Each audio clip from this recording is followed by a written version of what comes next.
L'histoire que je m'apprête à vous raconter est de loin l'aventure la plus incroyable et la plus folle qu'il ait été donné de vivre à un homme.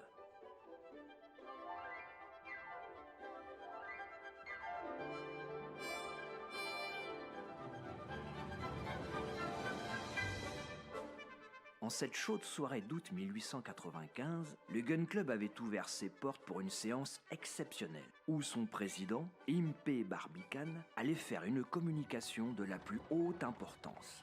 Le caractère inédit de l'annonce qui allait être faite avait réuni tous les plus grands savants de la planète. Il régnait une atmosphère électrique, et chacun y allait de bon train sur l'hypothèse de la nouvelle qui allait être délivrée par le président Barbicane. Je vous demande d'accueillir celui que nous attendons tous, notre cher président Impey Barbicane. Merci. Mes chers collègues, s'il vous plaît, mes chers collègues, permettez avant tout que je vous entretienne sur un sujet que nous maîtrisons tous, la balistique. Car enfin, j'ai le projet de construire un canon plus grand et plus puissant que nous n'ayons jamais vu, et ce pour envoyer 3 hommes sur la Lune. C'est pas possible, c'est incroyable, vraiment. Et le retour. Eh bien quoi, le retour? Oui, le retour. Votre canon vous enverra sans aucun doute sur la Lune. Mais le retour, quel canon utiliserez-vous pour revenir? Vous n'imaginez tout de même pas en construire un sur la Lune. Ma foi, je n'ai pas encore pensé au retour. C'est pas possible. Je trouverai forcément le moyen de rentrer sain et sauf sur Terre. Car vous avez l'ambition d'embarquer à bord du projectile spatial. Ma foi, c'est moi qui finance cette expédition. J'en serai donc le capitaine. Eh bien, dans ce cas, capitaine, je partirai avec vous. À quel titre, je vous prie, j'entends choisir mes coéquipiers de voyage? Au titre que, malgré tout le respect que peuvent avoir vos collègues assis dans cette salle, tous sont morts de peur à l'idée de s'embarquer pour la Lune. Vous aurez toutes les peines du monde à constituer votre équipe. Alors, je me porte volontaire, ce qui d'un côté a l'avantage de vous procurer un coéquipier d'office et de l'autre côté de vous assurer le retour sur Terre. Le retour sur Terre vient de moi. Que voulez-vous dire? Puisque de toute évidence, vous n'avez pas prévu la manière de revenir sur notre bonne vieille planète, la Terre, je vous apporte la solution sur un plateau. Il me semble, professeur, que je n'ai pas eu le plaisir d'être présenté à vous. En effet, je suis le professeur Cavor de Southampton, Angleterre. J'ai avec moi une substance de mon invention, la cavorite, qui a le pouvoir de soulever n'importe quel objet de n'importe quelle taille, à condition d'être chauffé à très haute température. Je peux ici vous en faire la démonstration. Je vous en prie, professeur, allons donc, bien sûr. Très bien. Tous étaient affairés à résoudre les problèmes techniques et métallurgiques. Il n'y avait pas d'autre issue possible que la réussite. La réputation de Barbicane était en jeu, mais également celle de Cavor. Et moi dans tout ça? Ah, moi, j'étais parti à l'autre bout du monde, à la découverte du fleuve Congo, en pleine Afrique équatoriale. C'était la 8e expédition que j'effectuais pour le compte du Muséum d'Histoire Naturelle de Paris. Et pour l'heure, en lieu et place de la capsule spatiale et de la Lune, il n'y avait que moustiques, sangsues et chauves-souris vampires géantes. Ouh! Je suis Michel Ardan, arpenteur de tout pays et, à en croire certains, le plus grand explorateur de tous les temps.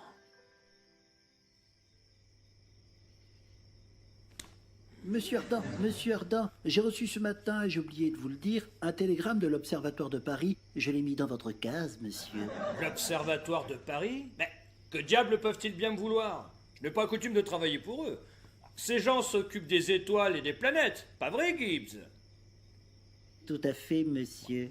Et notre métier n'est pas d'aller dans les étoiles, n'est-ce pas, Gibbs? Oui, monsieur. Et c'est pour cela que nous explorons le monde et non l'univers, monsieur. Certes.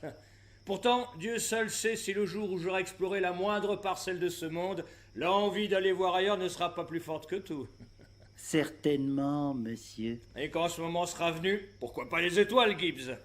Allez, vous pouvez disposer vous de tomber de sommeil, Gibbs. Merci, monsieur. Bonne nuit, monsieur. Bonne nuit, Gibbs. Alors, une expédition lunaire, stop. Aux États-Unis d'Amérique, stop. Reste une place à prendre, stop. Contactez Barbicane Gun Club Baltimore, stop. Représentez la France, stop. Une expédition lunaire, je ne peux pas laisser passer ça. Gibbs! Monsieur. Préparez nos malles, nous repartons dès demain pour Paris. Pas de- Oh, mais notre mission est loin d'être terminée, monsieur. Diable, la mission, Gibbs, j'ai rendez-vous avec la Lune! La Lune, monsieur. Oui, la Lune, Gibbs, la Lune, le truc, là. Bien, monsieur. Nous plierons bagages à l'aube. Autre chose, monsieur? Non, vous pouvez disposer, Gibbs. Bonne nuit, monsieur. Oui, bonne nuit, Gibbs. À nous deux, ma belle. Vous disiez? Je parlais à la Lune. Bonne nuit.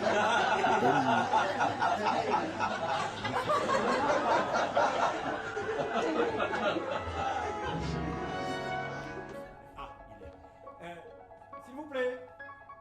Non, vous là. Ouais. Non, pas lui, vous. Ici moi. Non, vous. Mais qui lui? Non, pas lui, vous, là. Et moi, oui, alors quoi? Mon Dieu, mais c'est pas dur, vous êtes que deux, là. Lui, là, lui. Oui. Bon, ben vous, retournez-vous. Oui, voilà. Voilà. Moi aussi, je me tourne. Tournez. Vous, là. Ouais, mais voilà. Oui, vous, oui. Oui. Vous êtes sûr de visser à fond? Ah, mais c'est du solide. Du solide, du solide. J'espère bien que c'est du solide. C'est moi qui vais embarquer à bord du machin. Je voudrais pas que ça se dézingue au décollage. Waouh, génial. What de papa. J'adore. Structure croisée, jambes de force, doublement rivetée. Construction à la française, technique Eiffel. C'est ce qui se fait de mieux. Je vous demande pardon. Non, je disais rien de mieux que le Made in France pour s'envoyer en l'air. Mon vieux, il est prévu pour quand le décollage? Qui c'est que vous appelez mon vieux comme ça? Allons, pas de cachotterie. L'Observatoire de Paris m'a annoncé votre tentative de rejoindre la Lune. D'ailleurs, et c'est un secret pour personne, toute la presse en parle. Ah oui, d'accord. Vous êtes journaliste, c'est ça? Oh, grand Dieu, non, allons, t'es convoyeur. Je me présente, Michel Ardan. Oui. Personne m'a prévenu de votre visite. Ceci est un chantier interdit au public. Bien bonsoir, monsieur. Bon, vous ne me reconnaissez pas, c'est un fait. Mais vous avez déjà certainement entendu parler de mes exploits. Je sais pas, celui de se faire prendre un grand coup de boule dans le pif, par exemple? Humour à l'américaine, ouais, j'adore. Dois-je rappeler à monsieur que sans Lafayette, vous seriez assis planté là en tailleur, à regarder un de vos potes faire la danse de la pluie autour d'un tipi qui sent la bouse de vache? Oh la vache, tu vas te la prendre dans le boule, mon petit pote, hein? Ah, Rondon et Rustre, elle est belle l'Amérique, hein? Je vous entends hurler jusqu'au fond de mon laboratoire. J'ai besoin de calme pour travailler. Oh, ça va, Cavor. Hein. Quand vous faites péter votre labo à 3h du matin, j'ai pas l'impression que c'est le bruit qui vous dérange. Oui, mais on ne fait pas d'omelette sans casser les œufs. Eh ben, il me coûte un bras, vos œufs. Voilà. Écoutez, j'en ai assez entendu. Oui. Vous êtes encore de mauvaise Oui, c'est ça, humeur. oui. Je retourne à mon laboratoire. Monsieur, Ouais. ça par exemple, Quoi? voilà qui est extraordinaire.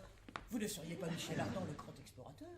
Enfin, quelqu'un de civilisé dans ce monde de brutes. Michel Ardan en personne pour vous servir. Oh, Michel Ardan, le grand, que dis-je, le plus grand explorateur de tous les temps. Alors, j'ai suivi avec beaucoup d'intérêt votre mission en Amérique du Sud.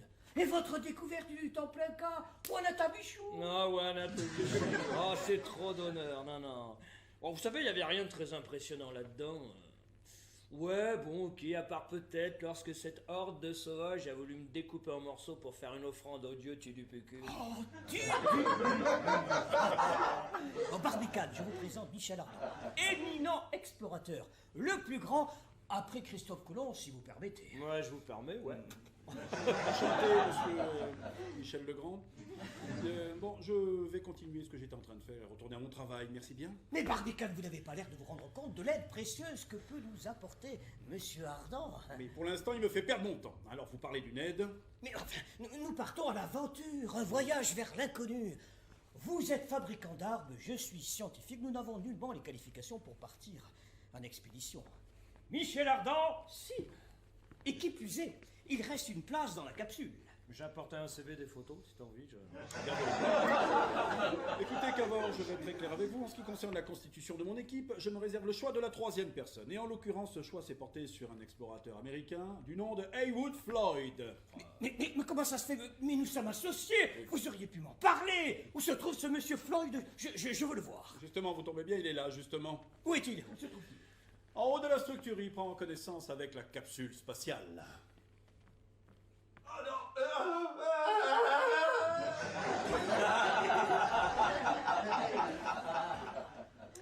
C'était lui, je présume. Oui. J'ai reconnu le short. Petit problème d'équilibre, sans doute. La faute à pas de chance. Bienvenue dans l'équipe. Quoi, vous m'engagez? Disons que j'ai pas trop le choix. J'avais quelqu'un sous la main, il vient de se vautrer dans la ferraille. J'ai pas le temps de chercher quelqu'un d'autre, et écoutez Cavor, de toute façon, vous êtes la personne de la situation, alors je vais pas le contrarier. Vous ne le regretterez pas, je vous en donne ma parole. J'espère bien, oui. Parce qu'à la moindre fausse note, je vous balance dans l'espace. Vous, votre français et vos poules. Messieurs, Dites-moi, quand tu parles de poules, c'est des... tiens, c'est de la... Non, laissez tomber.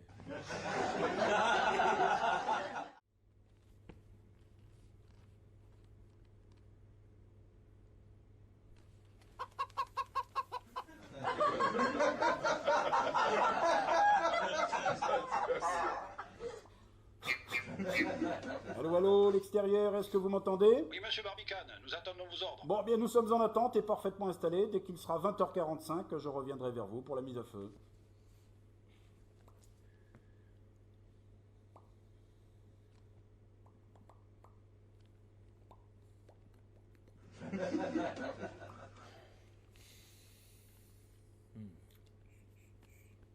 Non, mais qu'est-ce que vous faites là? Bah, je me fais une petite pipe. Non, mais c'est un vol non-fumeur, ça va pas, non? Est-ce qu'il se fait une petite pipe, Cavor? Cavor, il fait pas de petite pipe. Je fume pas. Ah, et pour le décollage, ça se passe comment? Mais comment le saurais-je? J'ai jamais décollé de ma vie. Alors, j'imagine que ça va aller très vite. N'est-ce pas, Barbicane? Non, pourquoi moi? Qu'est-ce que vous voulez que je vous dise? Mais c'est vous l'expert en Oh, balistique, ça va. les forces, les trajectoires, les accélérations. C'est votre domaine. C'est pour ça qu'on vous pose la question. Hein. Bon, alors, si on peut plus vous poser de questions, oh là là, on s'excuse de s'intéresser à ce que vous faites. Non. Je vais vous expliquer. Alors déjà, à mon avis, le décollage, vous allez pas aimer. Je pense que la sensation doit être bien pourrie. Qu'est-ce que vous appelez pourri douloureuse? Et pas que. À mon avis, dans ce genre de situation, il vaudrait mieux partir le ventre vide. Vous auriez pu le dire plus tôt, ça. Parce que moi, j'ai un peu forcé sur le poulet maillot au goûter. Mais il fallait nous mettre au jus pour cette histoire de décollage pas sympa.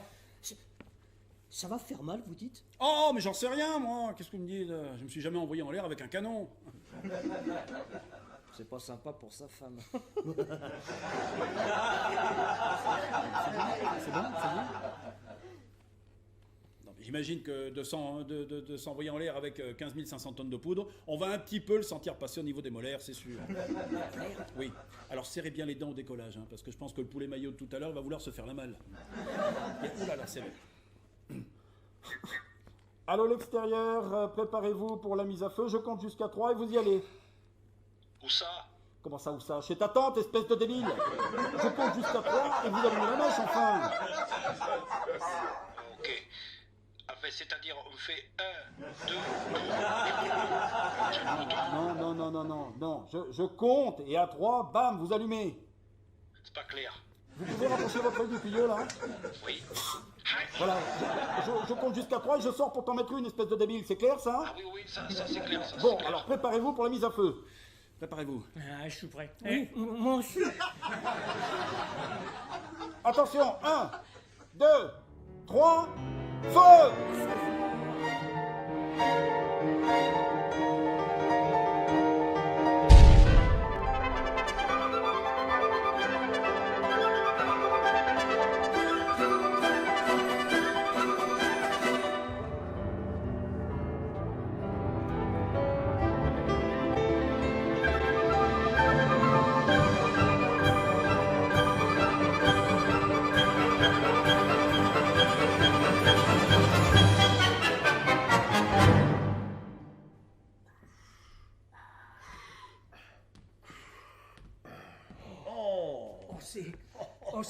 Je ne sais comment dire, c'est... Oh, mais comment dire, c'est... Alors, mais comment dire, c'est... Vous lirez demain.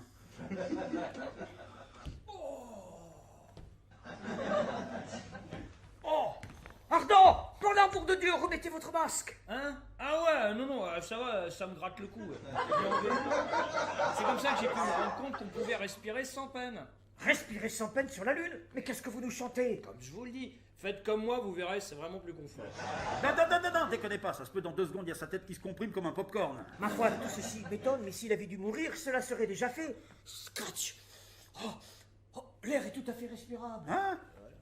Non, mais c'est quoi ces conneries? Scratch. Non, mais Cavor. Sérieux, vous êtes sûr qu'on est sur la Lune, là? On n'a pas atterri dans un champ de patates? Ah ben bravo les pros de la balistique, tiens. Alors moi j'ai failli gerber mon poulet maillot, tout ça pour me retrouver au milieu d'un champ de patates. Eh ben hein, on pouvait y aller en scooter, c'était plus simple. Tout ceci est énorme, je peux vous affirmer que nous sommes bien sur la Lune. Sinon, comment pourrions-nous admirer ce magnifique clair de terre?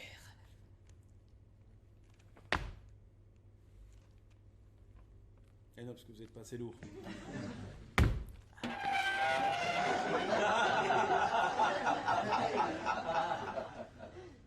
Bon ben alors, on dit un truc.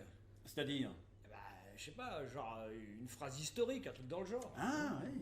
Oui, il a raison, tous les grands explorateurs ont dit quelque chose en découvrant de nouvelles terres. Par exemple, Christophe Colomb, Marco Polo, Nicolas Hulot. Oui, alors moi je veux bien, mais quoi? Parce que... Bah, je sais pas, moi, un truc du style c'est un petit pas pour l'homme, mais un pas de géant pour l'humanité. C'est pourri comme phrase, ça. Moi, je trouve ça pas mal, hein.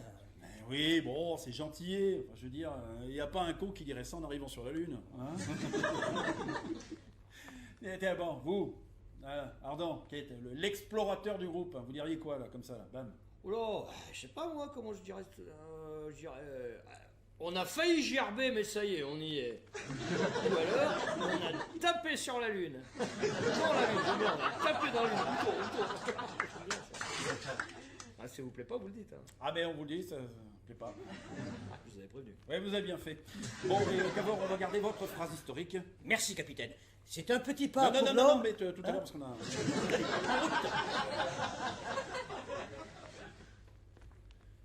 Non, mais c'est bon.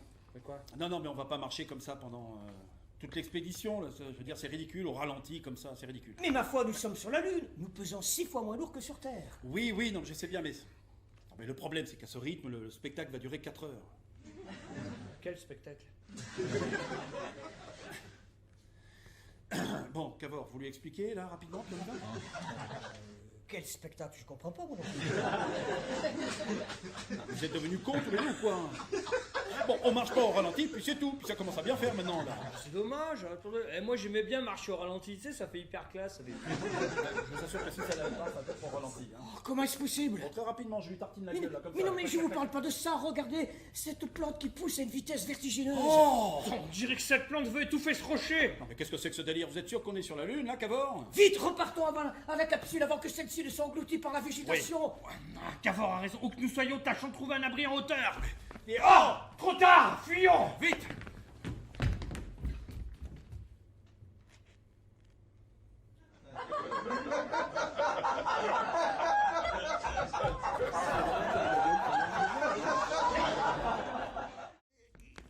Oh, mon Dieu, quelle chute. Quelle chute. Tout le monde est entier? Aucune égratignure. Mais où est Ardent? Hein? Oh non. Ardent! Ardent! Oh mon Dieu, Ardent, comment allez-vous? Vous êtes qui, vous? Je suis où, là? Le choc l'a rendu amnésique. Mais non, je déconne. Oh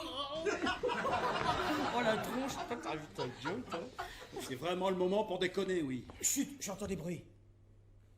J'entends rien, moi. Chut, Bah, pour une fois, je suis de son avis. Vous entendez des voix, Cavor? j'entends des bruits de pas, quelqu'un vient. Mais non, mais c'est le manque d'oxygène qui vous monte à la tête, enfin. Je crois qu'on a de la visite. Mais qui sont ces gens? Mais je sais pas, mais celui de gauche, il ressemble à la mère de mon ex. J'espère que sa fille lui ressemblait pas. Hein. Attends, ne bougez pas, regardez, ils ont des lances. Des habitants de la Lune, c'est incroyable. Oui, incroyable, oui. Alors qu'est-ce qu'on fait, Cavor? Hein? 2-3 photos, quelques selfies, puis désolé pour le dérangement, puis on se barre. Très causant en tout cas. Hein. Ne bougez pas, là, regardez. On dirait qu'ils veulent nous zigouiller. Mais à quoi vous voyez ça, vous? Mais à la tête du gars devant, là. J'ai l'impression qu'il vient d'apprendre que sa femme le trompe. Je dirais pas ça, je dirais plutôt qu'il a mal digéré son dernier repas. Ou comme une vilaine gastro. Ou un truc de ce genre. Mais non, on fait pas cette tête quand on a une gastro, enfin. Bah, si. Alors, attendez, et moi, le dernier chili con carne que j'ai mangé, c'était dans un resto chinois, ok? Et ben, au finish sur la photo, je lui ressemblais un peu à votre gars, là. Les yeux moins gonflés, peut-être. Alors moi, perso, quand j'ai une gastro, ça me prend plutôt... Vous voyez, D'accord. Non, alors écoutez, on va être très clair, j'en ai rien à taper la tête que vous faites quand vous avez la chiasse, les gars. Hein, d'accord? Alors qu'est-ce qu'on fait? On va pas rester comme ça sans rien faire. On va trouver le temps long si personne ne se décide à parler. Parlez, vous êtes marrant, vous. Puis parlez de quoi? Et comment? Je sais pas, moi. Envoyez-leur un message de paix et d'amitié. C'est vous le chef de l'expédition. Oui. Vous êtes en somme le représentant de l'humanité tout entière. Hein. Ne me poussez pas. Eh bien, bonjour, peuple de la Lune. Nous venons en paix. Oui, d'accord. Bon, moi je veux bien qu'on discute, hein, mais si on pipe pas un mot de ce qu'il raconte, on va pas aller loin. On dirait le chef de la bande, lui. Qu'est-ce que vous dites que c'est lui le chef? Ils se ressemblent tous, on dirait des poulpes, votre chef. Pas chef, il a rien énervé, quand même. Attendez, je vais tenter un truc. Attends, déconnez pas, c'est pas le moment de faire un truc débile, hein. Non, mais... Ne me mets pas, bébé. Toubi, choubi-moi. Tula mec pas. Ne m'ayez. Oh, me m'ayez. Déconnez pas, on va avoir des problèmes. Mais non, rassurez-vous, j'ai l'impression qu'il me comprend. Bon, mais si ça se trouve, vous l'avez insulté, le gars. Et qu'est-ce que vous lui avez dit? Ce langage ressemble étrangement au dialecte des Indiens sus, pas comme ça, que j'ai pu étudier au début. Il suce pas quoi? Non, j'avoue, j'ai l'impression qu'il me comprend. Je lui ai dit, ok, bonjour, ça va? Il m'a dit, ouais, sans faute. J'ai dit, t'aimes le riz? Il m'a dit, ouais, la pierre est grosse. Oui, effectivement, oui, ça colle vachement bien. Bon, écoutez, on y va parce qu'à force de se foutre de leur gueule, ils vont nous embrocher comme des poulets. Allez.